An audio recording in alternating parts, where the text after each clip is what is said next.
Friends, welcome to Sai Coffee Kitchen. Today என்ன lunch மெனுன்னு பார்ப்போம் வாங்க.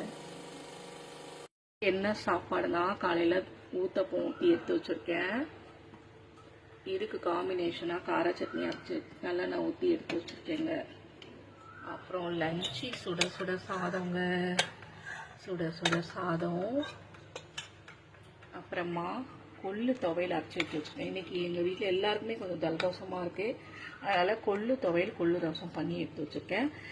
கொள்ளு துவையல் கொள்ளு ரசம் அடிக்கடி சேர்த்துக்கிட்டா ரொம்ப நல்லது. உடம்புல உள்ள கொள்ளு சேர்த்துக்கிட்டா உடம்புல கெட்ட கொழுப்பெல்லாம் கரைக்கும்.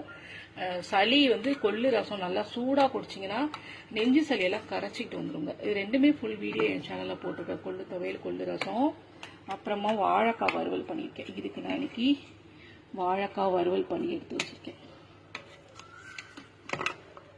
அப்புறமா அப்பளம் பொரிச்சு எடுத்து வச்சுருக்கேன். கொள்ளு ரசம் நல்லா சூடாக நிறைய மிளகு சீரகம் நிறைய பூண்டெல்லாம் தட்டி போட்டு கொள்ளு ரசம் காரமாக செஞ்சு எடுத்து வச்சுருக்கேன். இது சூடாக குடித்தா நெஞ்சு சளியெல்லாம் கரைச்சிட்டு வந்துடும். இவ்வளோதாங்க இன்னைக்கு என்னோட சிம்பிளான லஞ்சு பிரேக்ஃபாஸ்ட்டு. நாளைக்கு ஒரு சூப்பரான மெனுவில் நான் உங்களை மீட் பண்ணுறேன். ஓகே, பாய்.